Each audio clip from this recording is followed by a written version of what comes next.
Hey y'all, it's your girl Meesh, and welcome to a new year of the episode Love Meesh podcast, where I share my thoughts, opinions, and ramblings, and sometimes I'll have guests, but no subject is off limits.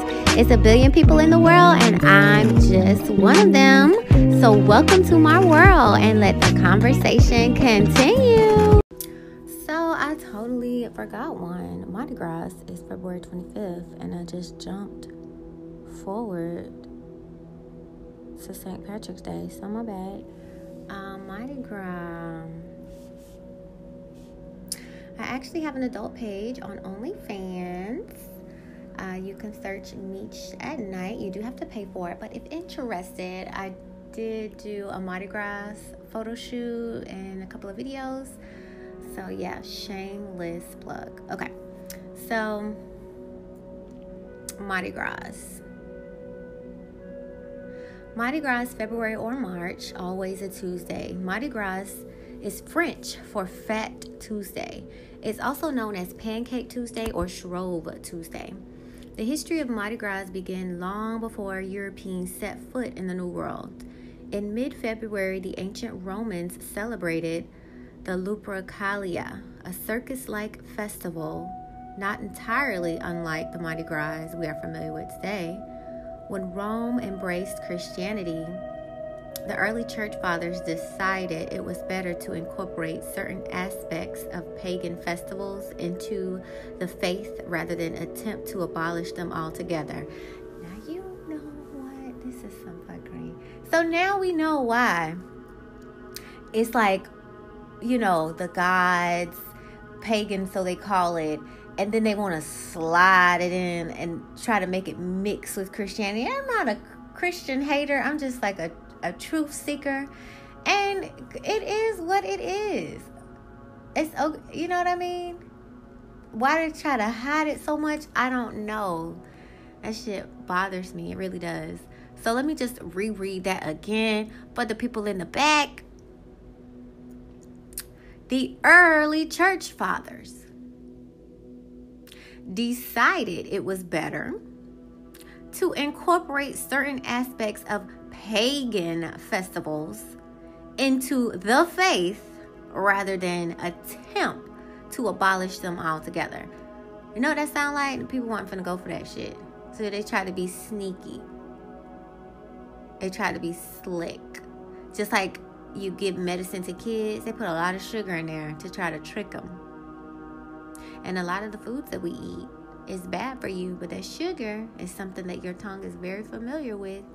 And as soon as you taste that sugar, it sends receptors to your brain based on your tongue palate memory that it's okay to eat, and you eat that nasty ass shit. We just have to do better all around, people. Please, please. Okay. I just had to swallow that. Carnival became a period of abandon and merriment that preceded the penance of Lent, thus giving a Christian interpretation to the ancient custom. Although Mardi Gras is basically a Catholic holiday, today it is a party for everyone here in the United States. This is especially true in New Orleans and other parts of Louisiana, which can be credited for introducing this tradition in the country. Mardi Gras first came to New Orleans through French culture in the year 1699, when the French explorers created the holiday on the Mississippi River. Over the years, the celebration has witnessed growing national attention, with many parades and parties coming in to add to its hue and flavor.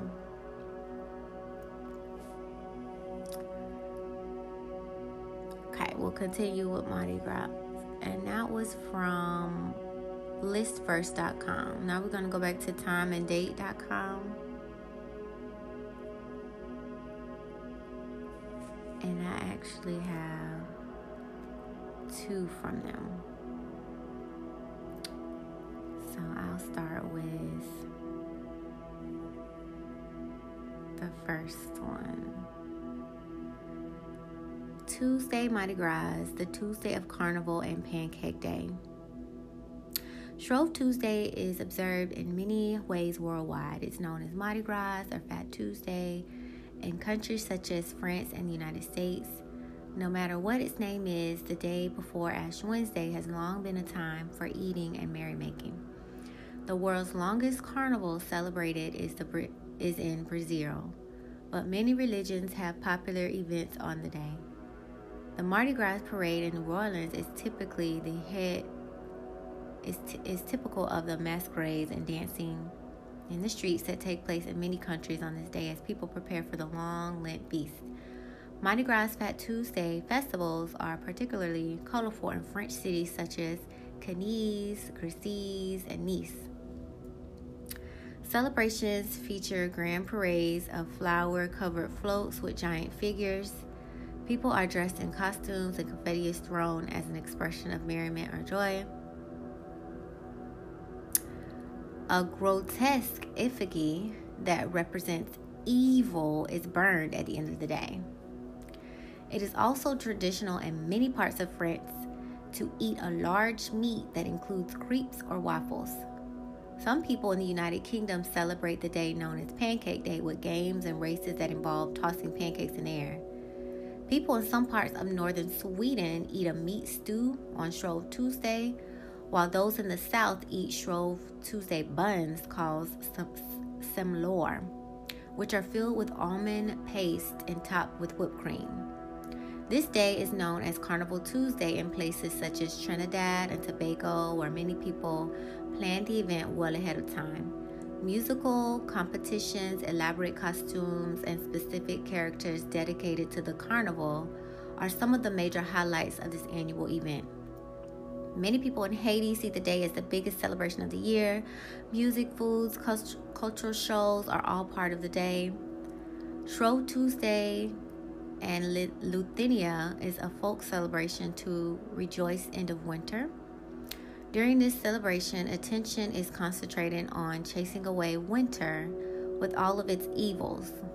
It is also observed in other European countries such as the Czech Republic.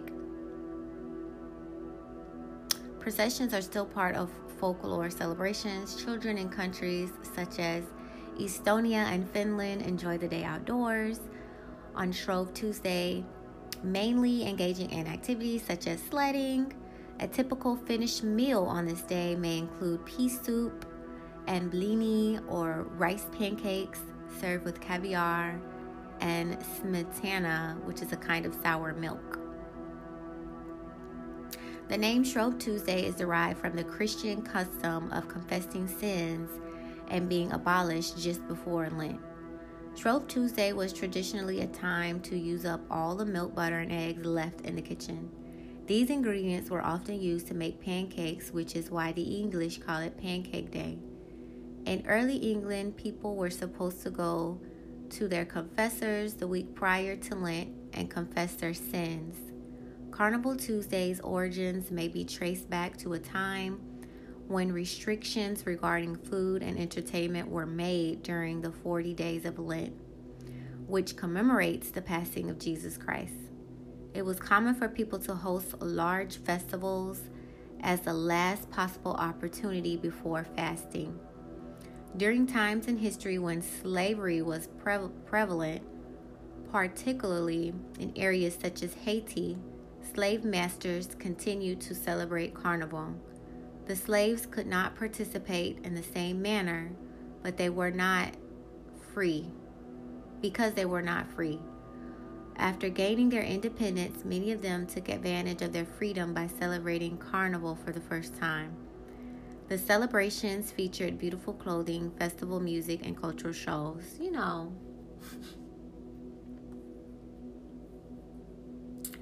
I have not been able to do Ancestry.com, so I know you could either be of African descent, or some people say you're of Indian descent.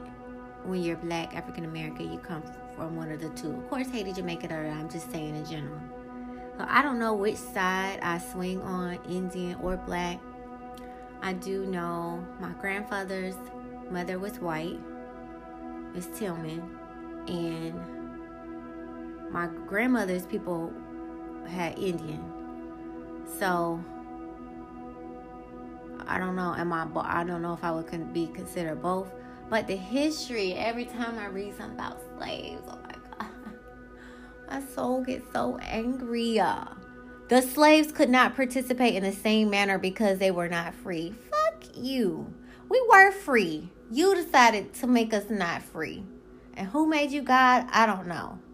And I still don't understand how we outnumbered the slave masters and knew spells and magic and hoodoo and all of this shit. And still was treated like puppies. The same way people treat their cats and dogs today, that was us. They traded in slavery, and now a lot of people, I'm not going to be racist, love their little cats and dogs, don't they? Teach them little tricks and all this other stuff. You just have to have a pet. I don't want no damn animals. I would love to have dogs and cats, but I hope I have a lot of land because I want them to be outside and roam and be free. I don't want to put a collar on them and force them to be inside. It's a damn animal.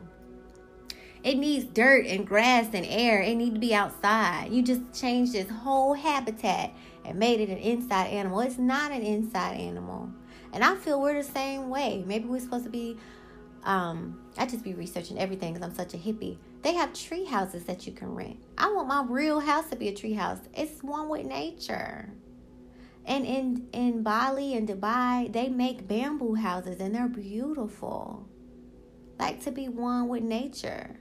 Maybe we're supposed to be living like Tarzan, but we are in these, concrete buildings. We're supposed to be getting energy from the moon when it's, you know what I mean, and the sun. And it's like we're changing our chemical makeup as well because we're not living how we're supposed to be, natural. The birds, all the animals, they don't build freaking houses. They got a nest. They're using wood and they're still outside. They didn't build a whole box. And even the animals that are in the ground, they're in the ground. They're still one with Mother Nature. So, y'all know I could go off on a tangent. Let me really back in. The slaves could not participate in the same manner because they were not free. Anyways, symbols. Carnival Tuesday is often characterized by masks, music, colorful floats on parades for various festivals organized for that day. Trinkets are popular in some parts of the world, while king cakes symbolize the event in places such as New Orleans. Pancake Tuesday is symbolized by pancakes, which are made from ingredients traditionally restricted during Lent, such as eggs and milk. That was one of the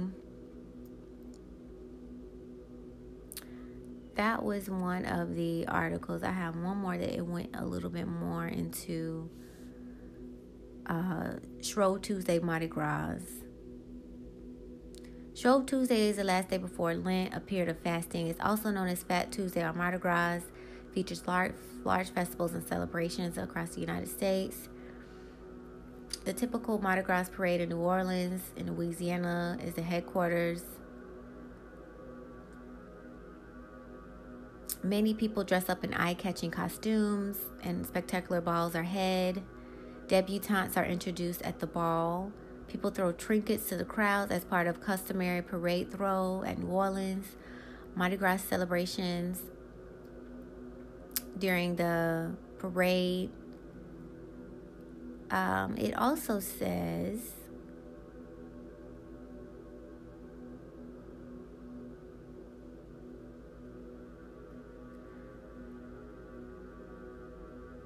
the Mobile and Baldwin counties in Alabama also celebrate Mardi Gras. Parade schedule starts as early as January and feature marching bands, colorful floats, and crowds of parade goers along the streets in downtown Mobile. Galveston in Texas hosts its own Mardi Gras celebration, which features masked balls, auroral coronation, Cajun dances, jazz performances, and parades with floats. Mardi Gras in the United States was first observed in Mobile when it was a colony of the French soldiers in 1703. Mardi Gras was transformed into a parade event in 1840 by the Cabellon de Raskin Society, the first of Mobile's organizations that journeyed to New Orleans in 1857 to help a group there set up a Mardi Gras celebration. The first carnival society, known as the Mystic Kreewolf Kumas, took part in coordinating the event that year. The event was well received and continued until it was suspended during the American Civil War. Mardi Gras was one of the first local institutions to be revived after the war. It reappeared in 1866 and has continued to grow in modern times. That is wild, you guys. Mardi Gras.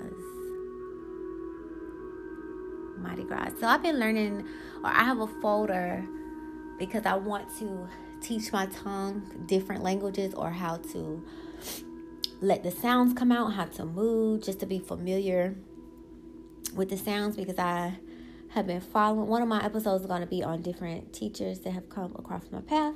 And one of them is Brother Yusuf on YouTube.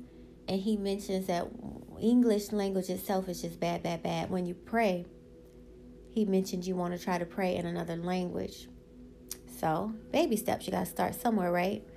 So, it says other names and languages. So, of course, in English, it's the Carnival, Shrove Tuesday, Mardi Gras. In French, it's Mardi Gras. In German, it's Faschingstag. In Norwegian, it's Ferdestag. In Norwegian, Norsk is Feestdag. In Portuguese, it's Torindo. And in Spanish, it's Martes de Carnaval. So I'm closest to Spanish more than anything. At least I could say that better. But just not even knowing how to do your tongue or your mouth or how it's supposed to sound is so interesting. You can download this app. It's absolutely free. And it's called Rosetta Stone. Now, the higher up you get in your lessons, you will have to subscribe, and I'm going to eventually. But everything in life literally is free. You could Google things for free. You don't have to use apps. You don't have to pay for anything. If you want to know something, Google it, go get a book. It's literally free. But since they have created a program to break it down for you easier, it'll just speed things along. So I'm going to make a book with the different languages. I actually have it right here. And I think I mentioned this on a previous podcast. So I have Spanish,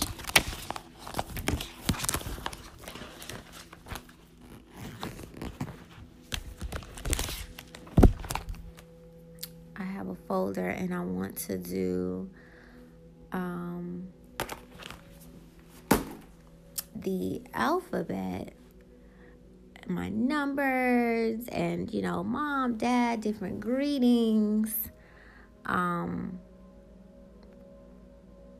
Okay, so Patois. I went to Jamaica with my best friend for her birthday, and they were speaking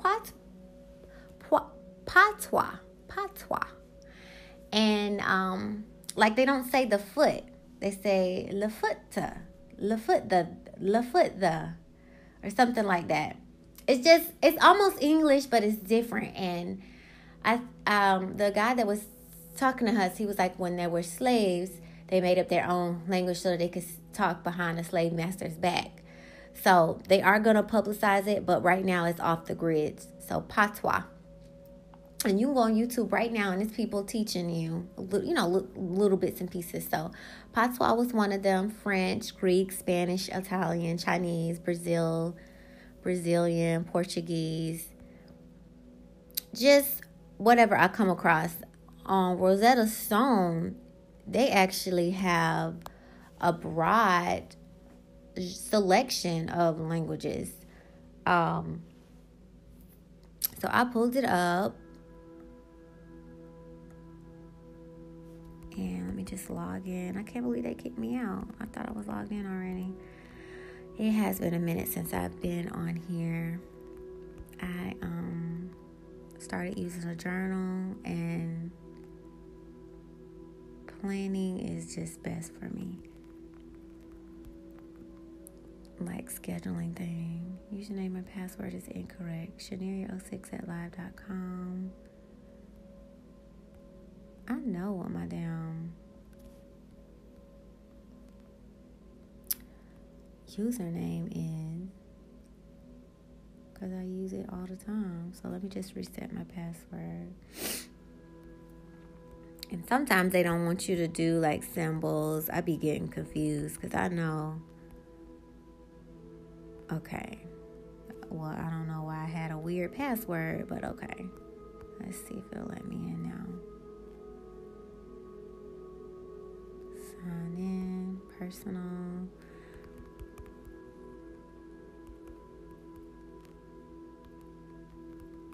I just couldn't believe it was free. I thought for sure Apple was going to say credit card information. No, it was free. And then when you get to certain lessons, it'll say, upgrade. The next holiday is April Fool's, which falls on April the 1st. And this comes from ancientorigins.net. On the 1st of April every year, people around the world celebrate April Fool's Day, sometimes called All Fool's Day, a day with merriment and joviality. It's supposed to rain for pranks and practical jokes and different hoaxes. The tradition of April Fool's Day has been observed for at least 5 centuries, but evidence suggests it traced back nearly 2 millennia or more. Despite the day being marked by many countries around the world, there is still little agreement as to its true origins. A popular theory suggests that April Fool's Day is a remnant of early renewal festivals, which took place in many different cultures to mark the beginning of spring. The Romans, for example, had a festival named Hilaria on the 25th of March, which they marked with masquerades and general good cheer. According to the Museum of Hoaxes, the festivals typically involve ritualized forms of mayhem and misrule. Participants donned disguises, played tricks on friends as well as strangers, and inverted their social order. An ancient Roman myth also tells the story of the god Pluto, who abducted Proserpina, the goddess of grain and harvest.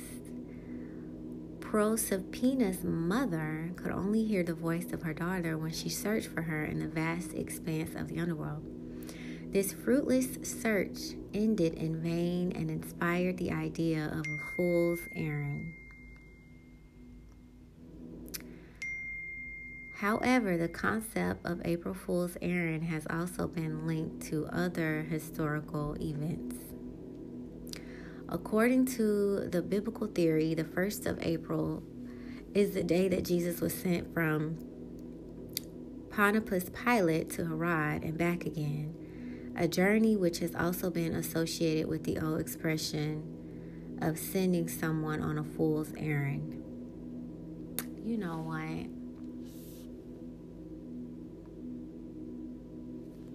Let me text my friend real quick.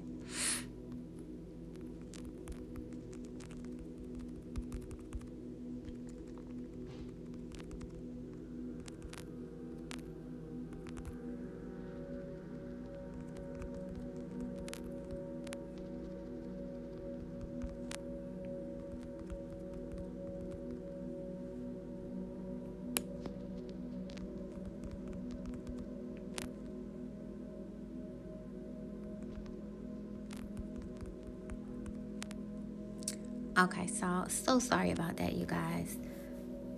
So I am of Christian background, and to me, Jesus did nothing wrong. Sure, he was going around healing people and just doing good cheer. Maybe it was too much for the world, to the powers that be, or whatever. And of course, I know it was a whole religious battle in the olden times. I guess one religion wanted to rule. It doesn't matter. Let the people do whatever they want to do. Like wars between church and state or whatever. But in the Bible, they finally prosecuted Jesus, and they didn't really know what to do with him because of his background. I think he was Jewish and something else. So it's like different courts that you have to go to. So I do remember, they took him to Pontius or Herod, one of them, to be like, what do we do? he said, I wash my hands. There was a bowl of water. He literally washed his hands. He said, I wash my hands of this matter. It's your God, because he was a Jew. Whatever you decide to do with him, the fate is on your hands. Because if he had saw that he was wrong, he would have sentenced him. Am I right? So they knew that was wrong right there when he didn't give him a sentence, and they, sent him back. And I think Herod was a bad mamma jam, and I think that's who eventually had him hung from the cross or whatever. But that whole story is just so sad for me. Even the fact that he would have to die for other people's sins. I'm not a parent, but I don't know. I think I only want to deal with my own sins. I don't think I care about anybody else's sins. So it hurts me how he prayed to God 3 times on the mount. Please take this cup away from me. I don't want to do this. And that is so sad to me, y'all. I will never forget that. So instead of praying like, Lord, forgive me, just don't do it. Don't do it. And don't try to put your sin on someone else. That's wrong as hell. And if Christians really looked at it that way, they would really change. And I look at another lady on YouTube. What is her name? So I can pull up her name. Because her name, it's harder to say her name. Lucid Living TV. And I set. There's something else I said, but I got you pretty close to finding her. And she said, just imagine all the sins, of course they're ugly or hideous or whatever, and just imagine putting them on Jesus and how he would look like a hideous monster. And I just felt so bad. She made it visual for me. Like, why would you keep doing that to someone over and over again? Like, why? So that's his, purpose forevermore, to just be a sin bearer. And when she put it like that, I was just like, oh my gosh, I never want to do that again. And it's so easy to be like, oh, I'm just going to ask for forgiveness. So you literally know what you're doing, and you're not becoming a better person of that. If there was no punishment, then everybody would continue to do what they want to do. So that whole forgiveness thing is just still allowing you to do what you want to do. I just don't really understand it. So you mean tell me you could go rape that baby and ask for forgiveness, or go murder somebody and ask for forgiveness? Again, it makes no sense to me. So I did not know they tied that into April Fools to send him on a fool's errand, knowing goodness well he wasn't going to get off trial. That is horrible, you guys. That saddens my heart. A fool's errand.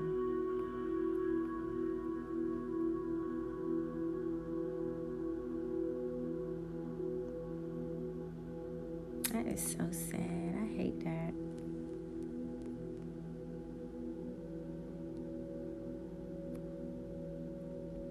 God, I hate that. Okay, I just had to soak in that for a minute. According to the biblical theory, the 1st of April is the day that Jesus was sent from Pontius Pilate to Herod and then back again, a journey which has also been associated with the old expression of sending someone on a fool's errand. During the Middle Ages, a number of celebrations developed which appear to have evolved from earlier pagan festivals which served as direct predecessors to April Fool's Day. The most important of these was the Fetus Foratum, which is the Feast of Fools, which evolved out of Saturnalia. On this day, mostly observed in France, celebrants elected a mock pope and made fun of the church rituals. The church, of course, did its best to stamp out the tradition, but it persisted until the 16th century. In late medieval Europe, fools, jokers, and jesters, as they came to be known, were popular entertainers who performed in town squares and royal courts. Much of the entertainment was performed in a comic style, and many jesters made contemporary jokes in word or slang and people or events well known to the audiences.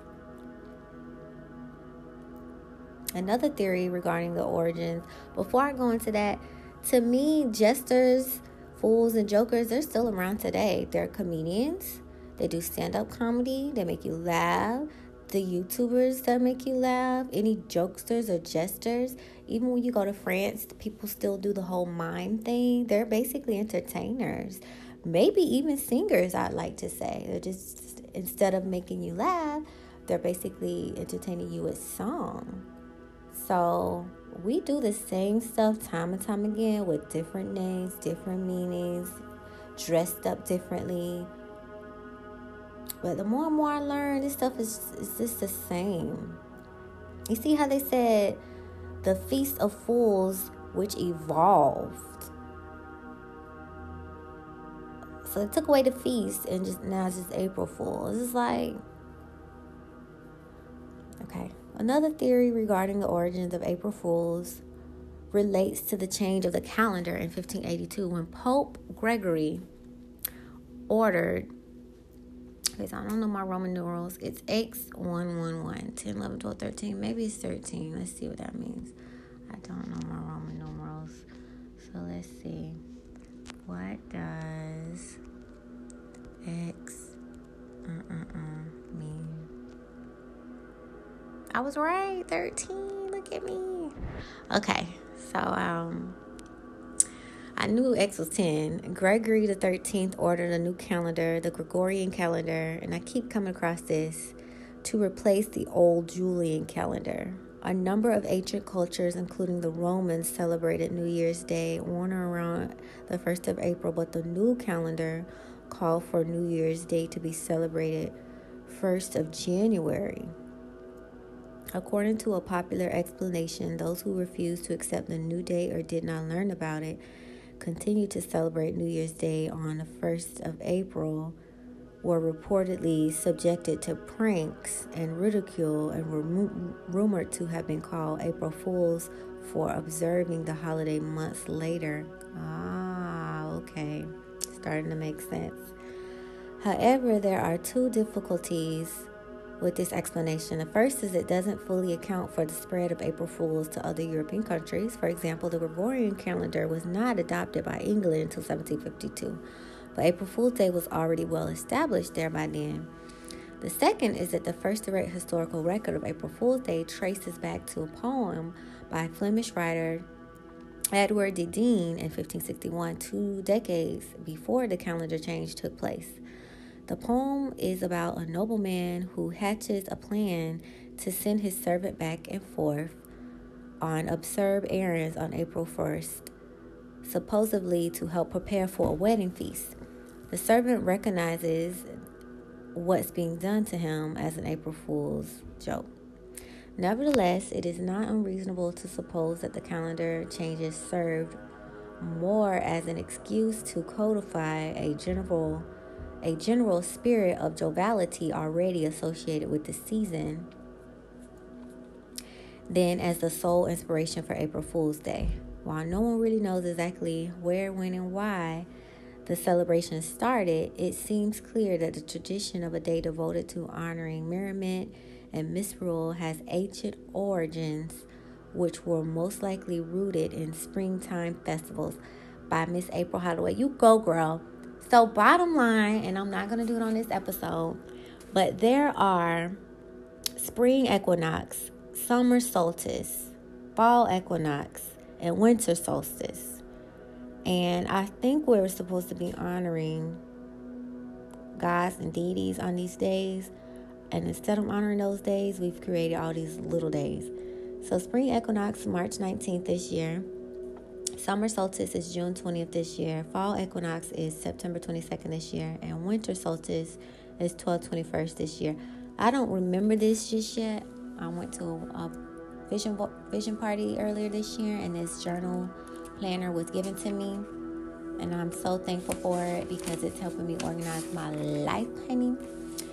And all of these dates are in here. So I'm going to see if I could keep finding this planner so I could use it each year because it's very informative.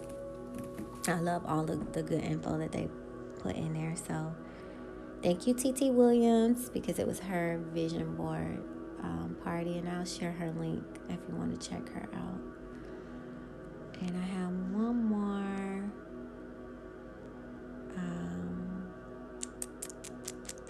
April Fools. And this is from timeanddate.com. Okay.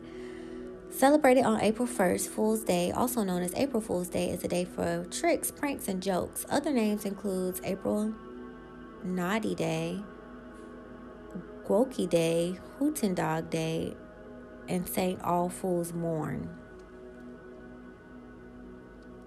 April 1st is a day of practical jokes in many countries around the world. The simplest jokes may involve children who tell each other that their shoelaces are undone and then cry out April Fools when the victims glance at their feet.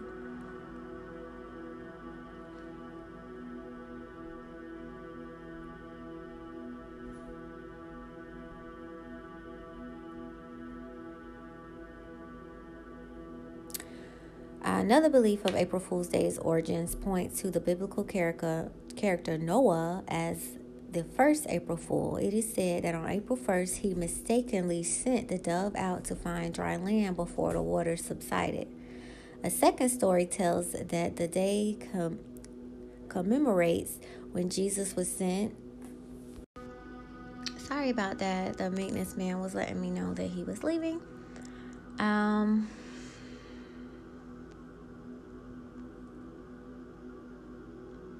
Let me just start over because I skipped over a part because we had already went over it. Why is April Fool's Day on April 1st? There are several theories about the origin of April Fool's Day custom. One explanation focuses on the introduction of the Julian and the Gregorian calendar. From ancient times, people in some parts of Europe celebrated New Year's on or around the March equinox. There we go.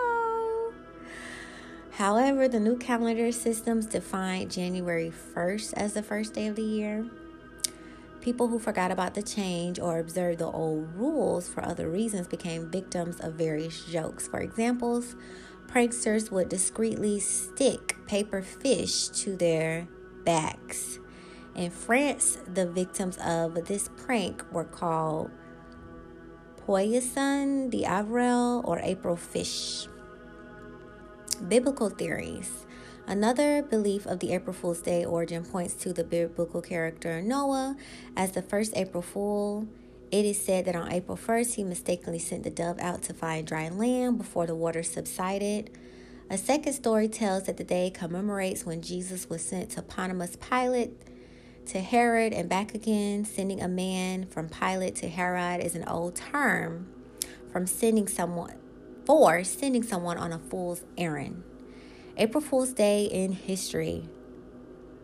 Practical jokes and pranks date back to ancient Roman times. Ancient Romans and Celtics celebrated a festival of practical joking around the time of March equinox. Oh my God! According to Roman myth, the god Pluto abducted Proserpina to the underworld.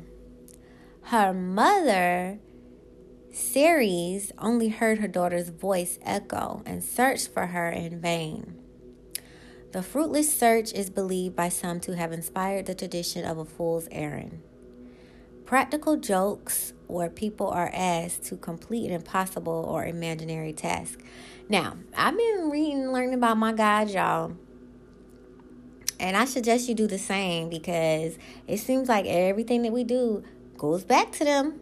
As much as we want to call them false gods and pagans and this, that, the other, everything that we do revolves around them. If they're not real, people want to pretend like they're not real. And yes, there's one supreme God, but there's others too. Why can't we acknowledge the others? I am my parents' daughter. I don't want it to just be about me. I have an older sister, a younger sister, and a brother. They exist. I don't have to not talk about them or just tell everybody to worship me. I still have siblings. They still exist. And I just don't understand why we can't talk about them or learn about them. Doesn't mean that you have to make them your master. And if you do, you have free will. Somebody should have thought about that before we were given free will. Problem solved. Since we do have free will, let them do what they do. My favorite game is The Sims. I control my avatar. I create me and my little family, and I control other people in the city. I don't give two what they do. They're on free will. But I'm definitely controlling mine. I know I want her to have a badass career, a husband, twins, and such like that. So you have to understand, if you give something free will, it's doing whatever the hell it wants to do. And you should be okay with that because you're the one that gave it. Okay. I don't know.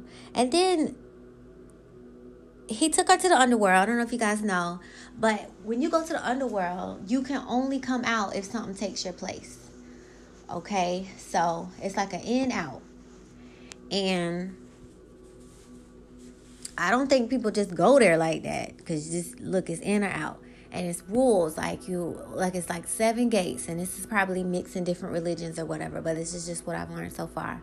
It's like 7 gates, and each gate that you go to, you're removing something. So at the end, you're like completely naked, and the rules are you can't make noises, which is why I think ghosts are silent.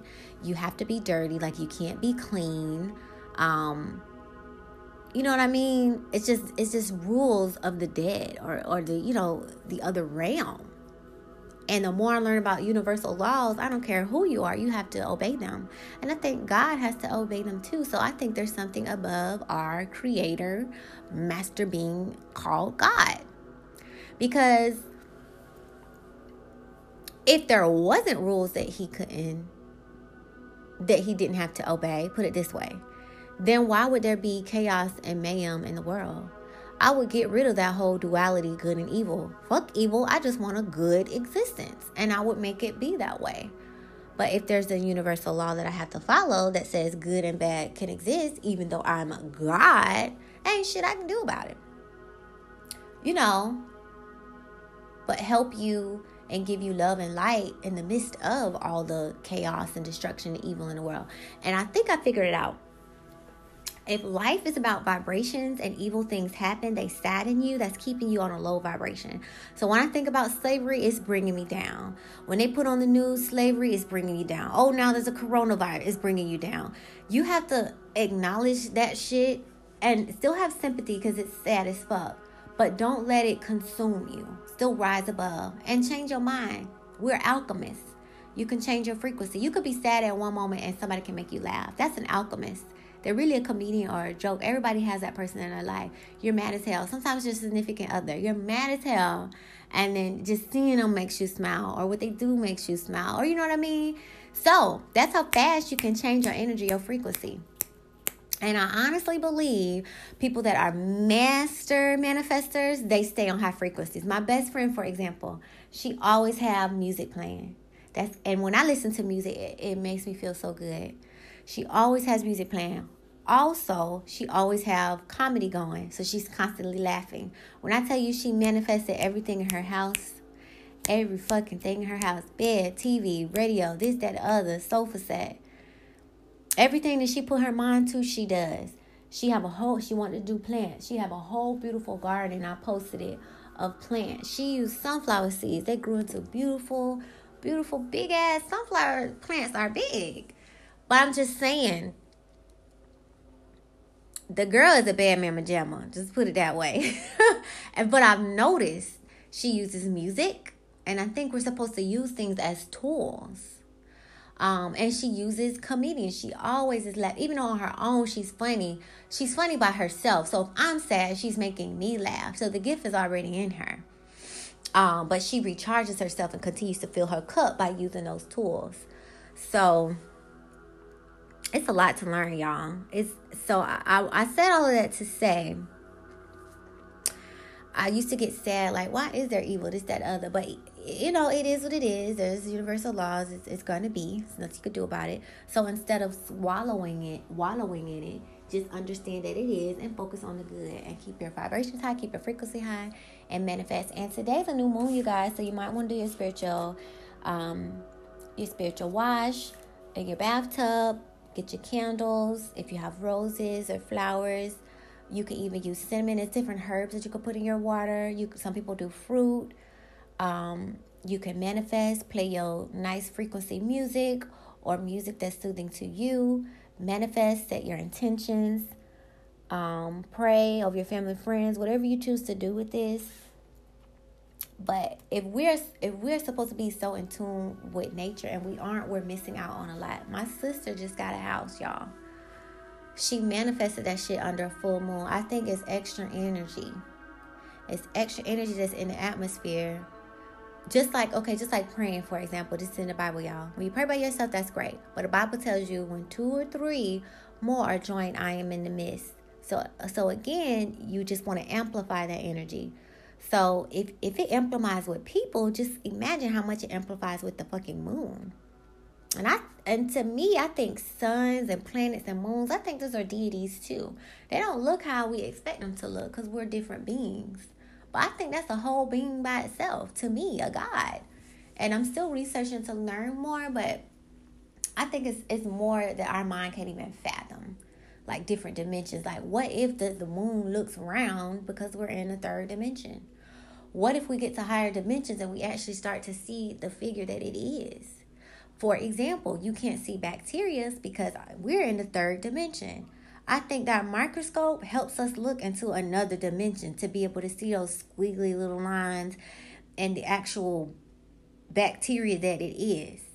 You see how I just gave you an example? It's bacteria everywhere, but with your 3D eyes, you are not seeing it. The moment you get a sample of whatever you swabbed and put it under that microscope, you see it. Okay. So we even have telescopes that help us see the moon, but I think we have to, I think we haven't reached that technology yet to be able to see it, the moon as an actual being or a god or a deity or whatever, the way that we can see bacteria. I just don't think we're there yet. Or it's so much FBI underground shit. Who knows? I'm just leave that alone. The things we think we know, they already know. So whatever. But it's crazy how I was talking about the underworld. She heard her, but she couldn't see her. Yeah, because she in the underworld. So to me, that's like a different dimension. She could be standing right next to her, but because she's in another dimension, all you can do is hear her. From the dimension that she's in, she can only see. She can't touch, feel, this, that, the other. Like a barrier. And I'm such a sci-fi girl. I've always been a sci-fi girl since I was a little girl. I love futuristic movies. I love time travel. And I was fearful of the witches and vampires and stuff. But I've started to dabble into that now. I'm not scared anymore. It's a lot to learn about witches and Wicca and spells. Fucking Walt Disney is a wizard. Okay. This shit is right in front of our face. In a lot of his movies, what he have? A fairy godmother with a wand, magic, spells, bippity boppity boo. But nobody wants to really talk about this shit, but it's right there in our face. And I think as kids, they teach us everything in childlike ways. And I think we're supposed to, as we grow, revisit those with a higher understanding and learning. And we don't. We just leave it, oh, that's a kid's show. When it was really supposed to be level 1 and your ass was supposed to take it and do more with it as you grew. But you just left it alone. This is just my take on it. But we're almost done. All Fool's Day and British folklore. British folklore links April Fool's Day to the town of Gotham in Nottinghamshire. Y'all, I'm thinking we be making this stuff up. Gotham is Batman. Am I wrong? Gotham City. Wow. According to the legend, it was traditional in the 13th century of any road that the king placed his foot upon became public property. So when Gotham citizens heard that King John planned to travel to their town, they refused him entry, not wishing to lose their main road. When the king heard this, he sent soldiers to town. But when the soldiers arrived to Gotham, they found the town full of fools engaged in foolish activities, such as drowning fish. As a result, the king declared the town too foolish to warrant punishment. That was really brilliant, y'all. Foolish activities such as drowning fish. Oh my God. That is crazy. That was an interesting read. So part 2, April Fool's Day.